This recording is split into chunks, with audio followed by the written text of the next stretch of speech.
Hi friends, എല്ലാവർക്കും നമസ്കാരം. Entertainment കീഴിലേക്ക് എല്ലാവർക്കും സ്വാഗതം. യെസ്, എന്റർടൈൻമെന്റ് കിഴി റിവ്യൂ ആണ്. മാരീഷൻ തമിഴ് സിനിമയാണ്. ഫഹദും നമ്മുടെ വടിവേലും പ്രധാന വേഷത്തിലെത്തിയ സിനിമ. സിനിമയെ കുറിച്ച് കുറച്ച് കാര്യങ്ങൾ പറയാനുണ്ട്. സുധീഷ് ശങ്കറാണ് സിനിമയുടെ ഡയറക്ടർ. അതെ, ഡയറക്ടറിനെ കുറിച്ചും കുറച്ച് കാര്യങ്ങൾ പറയാനുണ്ട്. കൃഷ്ണമൂർത്തിയാണ് ഇതിന്റെ സ്ക്രിപ്റ്റ്. എഴുത്തുകാരനെ കുറിച്ചും കുറച്ച് കാര്യങ്ങൾ പറയാനുണ്ട്. ശങ്കർ രാജാണ് ഇതിന്റെ BGM. ആളെ കുറിച്ചും കുറച്ച് കാര്യങ്ങൾ പറയാനുണ്ട്. ശരിക്കും സർപ്രൈസിംഗ് ആയിരുന്നു. അതായത് ഒരിക്കലും ഈ സിനിമയുടെ റിവ്യൂ ആരും കാണരുത്.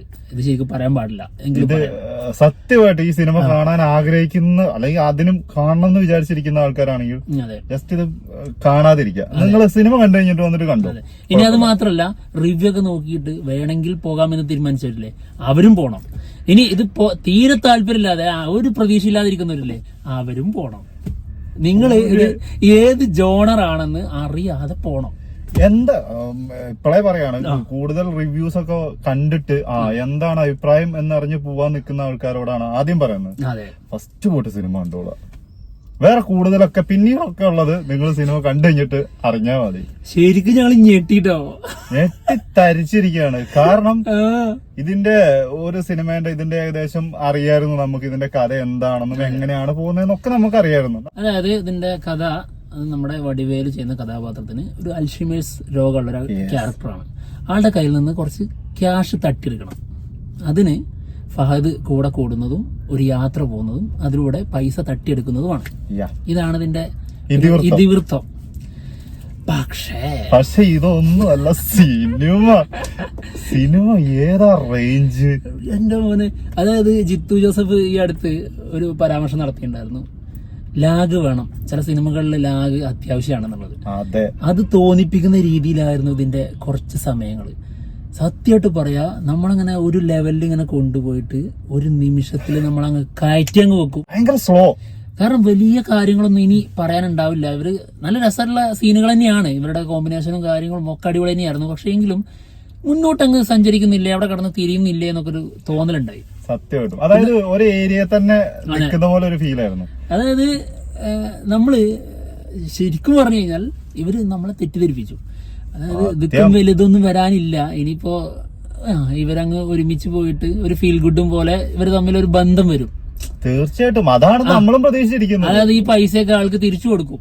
ഫഹദ് ഫാസിലിന്റെ ചില സിനിമകൾക്കൊക്കെ നല്ല നന്മയിലേക്ക് ഒരു ഫീൽ ഗുഡ് അടിച്ച് ഈ സിനിമ അവസാനിക്കുന്നാണ് നമ്മൾ കരുതിയത്, പ്രതീക്ഷിച്ചത്. അങ്ങനെ തന്നെയാണ് സിനിമ പറഞ്ഞു തുടങ്ങിയത്. അതാ പറയുന്നത്, ഇന്റർവെല്, അതായത് ഇന്റർവെൽ ബ്രേക്ക് ഉണ്ടല്ലോ, അതിന്റെ തൊട്ട് മുന്നേ കുറച്ച് സംഭവങ്ങൾ അങ്ങ് തന്നു. അതെ, അതായത് അതിനു മുൻപ് വരെ നിങ്ങൾ എന്ത് വേണേലും കരുതിക്കോ, പക്ഷെ ഇനി ഞങ്ങള് കളിക്കുന്നു. അത് ഒരു ഒന്നൊന്നര കളിയായി പോയി സത്യമായിട്ടും. ഫഹദിന്റെയും വടിവേലുവിന്റെയും എടുത്ത് പറയേണ്ടതാണ് പെർഫോമൻസ് ആണ്. വടിവേലുവിനോടൊക്കെ ഉണ്ടല്ലോ ഒരു പ്രത്യേക ഇഷ്ടങ്ങൾ തോന്നും. മൂത്തൊക്കെ എന്താ എന്ത് ഭീകര സാധനമാണ്, എന്തൊരു നടനല്ലേ. പിന്നെ വേറെ കാര്യം എന്താ വെച്ചിട്ടുണ്ടെങ്കിൽ, ഫഹദിന് ഒരുപാട് തമിഴ് സിനിമകള് തമിഴൻസ് കണ്ടിട്ടുണ്ട്, തമിഴ് ഓഡിയൻസ്. പക്ഷെ ഫഹദിനെ ഒരു കള്ളനായിട്ട് എനിക്ക് തോന്നുന്നില്ല അവര് കണ്ടിട്ടുണ്ടാവില്ല. പക്ഷെ മലയാളത്തിലാണെങ്കിൽ ഈ ക്യാരക്ടർ നമ്മൾ കുറെ കണ്ടതാ. അതായത് ഫഹദ് ഇങ്ങനത്തെ കള്ളത്തരങ്ങൾ കാണിക്കുന്ന സാധനങ്ങൾ. പക്ഷെ ഇത് അവിടെ ചെന്ന് അവരെ ഞെട്ടിച്ചിരിക്കും.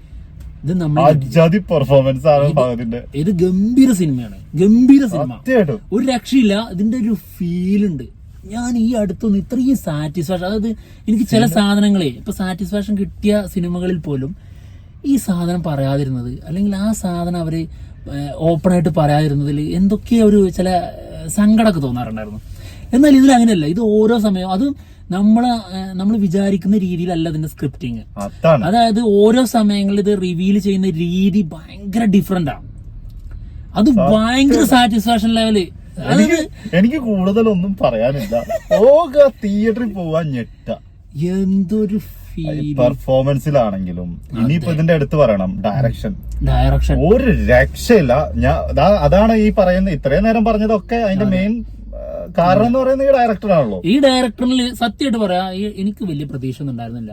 കാരണം സുധീഷ് ശങ്കർ, അതായത് നമ്മുടെ വില്ലാളി വീരനല്ലേ, അത് മലയാളത്തിൽ ചെയ്തത്. മലയാളത്തിൽ, അതായത് ദിലീപിനെ വെച്ച് ചെയ്ത വില്ലാളി വീരൻ. അതോ അത് അതുപോലത്തെ ഒരു സിനിമ, അങ്ങനത്തെ കുറച്ച് സിനിമകൾ ഇറങ്ങിയിട്ടുണ്ടായിരുന്നു ദിലീപിന്റെ സ്ഥിരമായിട്ടുള്ള. വില്ലാളി വീരൻ തന്നെ തോന്നുന്നു. വില്ലാളി വീരൻ അതിന്റെ ഡയറക്ടറാണ്. അപ്പൊ അതുകൊണ്ട് ഒരുപാടൊന്നും പ്രതീക്ഷ ഉണ്ടായിരുന്നില്ല ഇത് എവിടെ എത്തി നിൽക്കും. അപ്പൊ ഈ ലാഗുള്ള ഒരു സമയം ഉണ്ടല്ലോ, ഈ സ്ലോയിൽ പോയി ആ കറങ്ങി നിന്ന ആ ഒരു സമയത്ത് ഞാൻ കരുതിയത് അവിടെ കൊണ്ടുപോയി ഇനിയിപ്പോ ഇതൊന്നും കാണേണ്ട കാര്യമില്ല എന്നുള്ളൊരു മുൻവിധി ഉണ്ടായിരുന്നു. ആ മുൻവിധി എല്ലാവരുടെയും എനിക്ക് തോന്നുന്നു കാണുന്ന ആൾക്കാരൊക്കെ അങ്ങനത്തെ ഒരു മുൻവിധി തന്നെ ആയിരിക്കും ഇരിക്കുന്നത്. ഇതൊരു ഫീൽ ഗുഡ് മൂവി, ആ ഒരു മുൻവിധിയിലാണ് എല്ലാരും കാണുന്നത്. അങ്ങനെ കണ്ടാൽ മതി. പക്ഷെ അതെ, ഏകദേശം അങ്ങനൊക്കെ തന്നെയാണ്. നല്ല ഫീൽ ഗുഡ് അടിക്കുന്നുണ്ട്. എന്നിട്ട് ഇവിടുന്ന് ഈ ഡയറക്ടർ ബ്രില്യൻസ് എന്നൊക്കെ പറഞ്ഞ സാധനങ്ങളെ ഓരോ സമയത്തും ഓരോന്ന് വരുന്നുണ്ട്. ഓരോ സാധനങ്ങൾ ചെറിയ ചെറിയ സംഭവങ്ങളിലൂടെ ഗംഭീരാക്കി കളഞ്ഞ് എല്ലാത്തിനും കൃത്യമായ എന്തുകൊണ്ട് ഈ ക്യാരക്ടർ ഇങ്ങനെയായി ഓരോന്നും നമ്മൾ യൂസ് ചെയ്യുമല്ലോ. ഓരോ കള്ളത്തരങ്ങളുള്ള പരിപാടിയിൽ നമ്മൾ ഓരോന്ന് യൂസ് ചെയ്യും. പല കാര്യങ്ങൾ മറക്കാനോ അല്ലെങ്കിൽ എന്തെങ്കിലുമൊക്കെ ട്രിക്ക് യൂസ് ചെയ്യും. ആ ട്രിക്കൊക്കെ എന്തുകൊണ്ട് ഇവര് ഇതില് യൂസ് ചെയ്യുന്നു എന്നുള്ളത് വരെ ഇതില് കൃത്യമാണ്. എന്താ പറയാ, ഒരു രക്ഷയില്ല. ഇനി അടുത്ത ആളെ കുറിച്ച് പറയാനുള്ളൂ. ഇതിന്റെ സ്ക്രിപ്റ്റ് റൈറ്റർ വി കൃഷ്ണമൂർത്തി. ഒരു രക്ഷയില്ല. അതായത് അതായത് പിടി തരാത്ത രീതിയിൽ എഴുതി വെക്കാന്നൊക്കെ പറയില്ലേ, ആ സാധനമാണ്. ഇവര് ഇതിന്റെ ട്രെയിലറില് പിന്നെ ഇതിന്റെ പോസ്റ്റേഴ്സിലൊക്കെ ഭയങ്കരമായിട്ട് ശ്രദ്ധിച്ചിട്ടുണ്ട് ഇവര്. ഈ ട്രെയിലറിൽ ഇവര് തന്ന സാധനത്തിൽ നിന്ന് നമുക്ക് കിട്ടിയ ജസ്റ്റ് റോഡ് മൂവി. അതെ, അത്രേ ഉള്ളൂ. അല്ലാതെ അതിൽ കൂടുതൽ നമുക്ക് ഒരു സാധനം കിട്ടുന്നില്ലായിരുന്നു. അത് ഇവിടെ തിയേറ്ററിൽ കാണുമ്പോഴും നമുക്ക് ഫസ്റ്റ് ഹാഫിന്റെ ഒരു കുറച്ച് മുന്നേ വരെ നമുക്ക് ആ സാധനം തന്നെ കിട്ടുള്ളൂ. പക്ഷെ അതിനുശേഷം കിട്ടുന്ന സാധനങ്ങളുണ്ടല്ലോ, ഒരൊന്നൊന്നര ഐറ്റം. ഇതിൽ ഒരുപാട് ആൾക്കാരുടെ നല്ല ഗംഭീര പെർഫോമൻസ് ഉണ്ട് കേട്ടോ. പിന്നെ ഇവരുടെ കോമ്പിനേഷൻ തന്നെ അതന്നെയാണ് ഏറ്റവും കൂടുതൽ പറയേണ്ട ഒരു കാര്യം. ഈ രണ്ടുപേരെ വെച്ചിട്ട് ഒരു സിനിമ എത്ര നേരം അവർ രണ്ടുപേരും മാത്രം നമ്മുടെ മുന്നിലുള്ളത്. ഇടയ്ക്ക് വല്ലപ്പോഴും ഒക്കെ ഒരാൾ വന്ന് കേറി പോകുന്നുള്ളൂ. അത് തന്നെ ഇത്ര ഗംഭീരമായിട്ട് തന്നിട്ടുണ്ടെന്നുണ്ടെങ്കിൽ അതൊന്ന് ചിന്തിച്ചാ മതി അതിന്റെ സ്ക്രിപ്റ്റിംഗ് ഒക്കെ എങ്ങനെയായിരിക്കും. ക്ലൈമാക്സ് ഒക്കെ ഉണ്ടല്ലോ, പിന്നെ ഇടയ്ക്കിടയ്ക്ക് തരുന്ന BGM.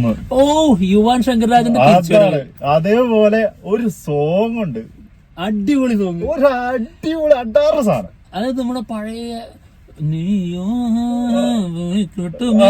പാട്ടില്ല, ആ രീതിയിലുള്ളൊരു സാധനം. അങ്ങനത്തെ ഒരു വൈബാണെങ്കിൽ പാട്ട് എന്തൊരു രസാ കേട്ടിരിക്കാന്നറിയോ. ആ സമയങ്ങളിലൊക്കെ വടിവേലുന്റെ പെർഫോമൻസ്, വടിവേലു വേറെ റേഞ്ച് മനുഷ്യനാട്ടോ. സത്യമായിട്ട് പറയാണ്, ഇങ്ങനെ കോമഡി ചെയ്യുന്ന ആൾക്കാർ ഇപ്പൊ നമ്മുടെ മലയാളത്തിൽ ഇന്ദ്രൻ ചേട്ടനൊക്കെ ചെയ്യുന്നില്ലേ, അജാതി അതിനെക്കാട്ടുള്ള റേഞ്ചാന്ന് എനിക്ക് തോന്നുന്നു ഈ സാധനം ചെയ്തു വെച്ചത്.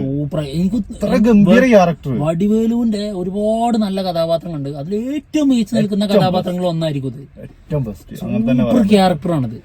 പിന്നെ മാത്രല്ല ഇവര്, അതായത് ഈ ടീം, ഇപ്പൊ ഫഹദ് പോലും, അതായത് വടിവേലു എന്ന ആ സീനിയർ ആക്ടർക്ക് കൊടുക്കുന്ന ഒരു മതിപ്പുണ്ട്, ഒരു ബഹുമാനം. അതായത് നമുക്ക് ഓരോ ഷോട്ടിലെ ഫീൽ ചെയ്യും. നമ്മൾ പല സിനിമകളിലും കൂടെ നടക്കുന്നതും ഓരോ പൊസിഷൻ നമ്മൾ പറഞ്ഞ് നമ്മൾ ഓരോ കാര്യങ്ങൾ പറഞ്ഞിട്ടില്ലേ, എംബ്രാന്റെ കാര്യത്തിലൊക്കെ വരും.